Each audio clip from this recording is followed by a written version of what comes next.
Let's talk about playing devil's advocate to supersize and grow your business. Sharon Horne-Ellstrom here.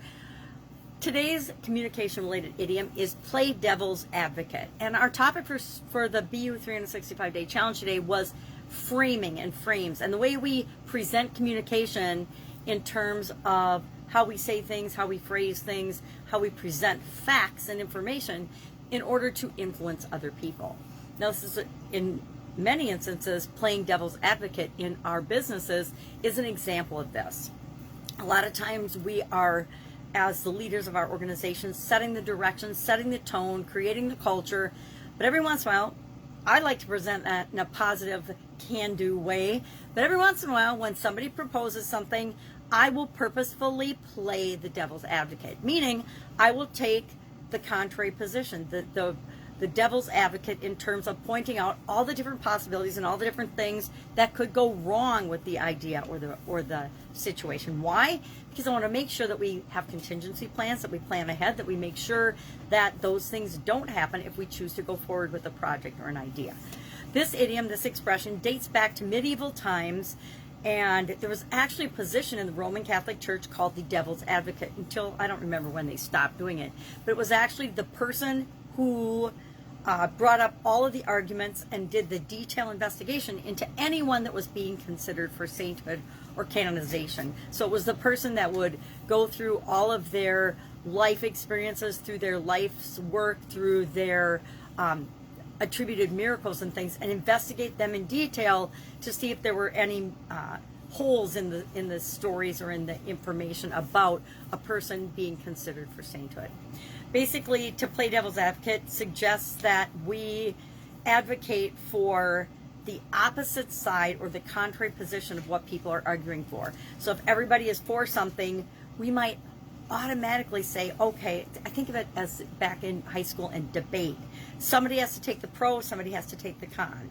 And we need to consider both whenever we're moving forward or making decisions or choices for our business.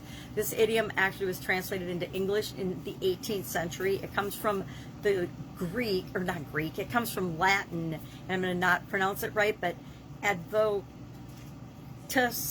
diaboli or diaboli or something, that means, of course, exactly devil's advocate. It means taking the other side, sometimes to be mischievous and to cause trouble or to be contradictory just for the sake of being contradictory. But a lot of times it's just saying, let's look at the flip side of this opportunity and make sure we're considering all the possibilities. So curious if you have played devil's advocate as you've been growing and supersizing your business. If you've heard it, if you've used this expression. I have used this expression many times. I've also taken on the role of playing the devil's advocate to make sure that we're considering all the things that should be considered, and never will we consider all of the possibilities and all the things that could be considered, but we'll consider more than if we didn't have anyone being the devil's advocate. It's like when we bring everyone into our organization and everybody thinks exactly alike, it's when we get into trouble, because we're not considering all of the possibilities or the different things that could possibly happen or that could go wrong. I think a lot of people would have been better served if we'd had plans in place for a pandemic. Until the pandemic hit, I think probably the vast majority of us as individuals as well as business owners were not prepared for that. Pandemic never hit my list of things and possibilities that would be something that would impact or shut down any of my businesses, yet it did indeed do that.